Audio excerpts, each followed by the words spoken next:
Good day, everyone. Welcome to another episode of Learning the English Language with me, Vinod. So, today I'm going to give you certain deeper insights on IELTS exams, what is happening in the current situation, and how to overcome it. So, when a student comes for training, what happens is that the student will be trained according to the situation. Say, for example, a student needs 6.5 to go abroad. Let's keep it like that hypothetically. If a student needs that particular score, he has to be at least good in the tenses of the grammar, he or she. Okay, first the tenses. Second most important thing is the spellings. Alright, the spellings are also important.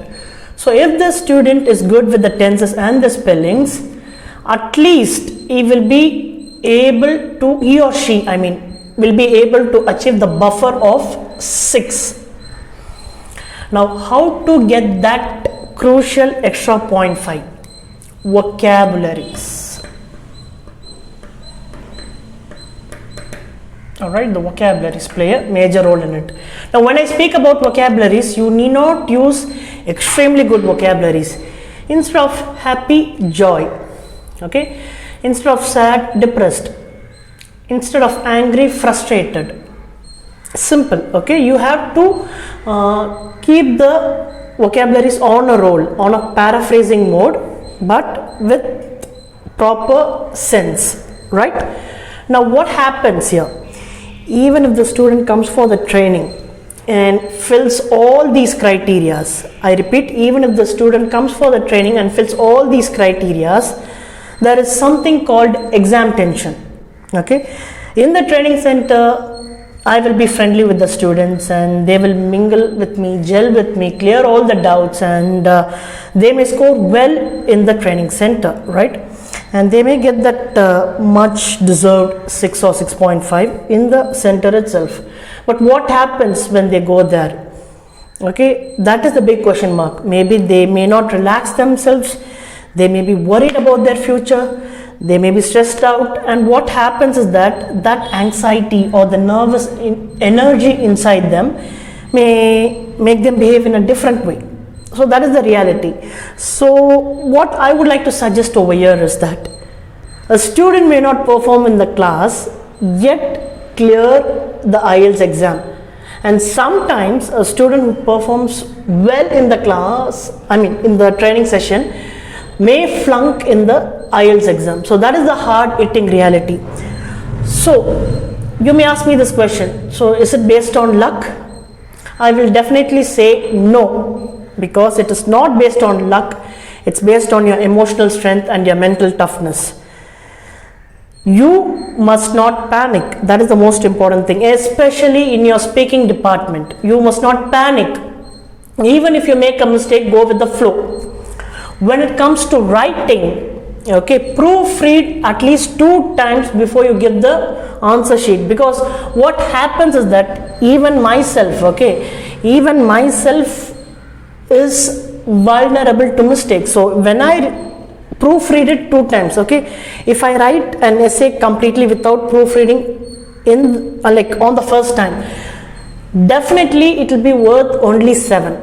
I'll be giving you a plain, straight up, honest opinion about it. Okay, but when I proofread it and I change the tenses, the spellings and vocabularies according to the proofreading that I do, it will be worthy enough for at least 8.5, if not 9. So that is the reality. Proofreading is your particular savior for your writing department. When it comes to reading, tolerance, patience. An impatient person, no matter how good he or she is, will never crack reading. Or a less tolerant person, no matter how good he or she is, will never crack reading. This is the plain, blunt statement I will say. The student may be very good in comprehension, understanding, everything.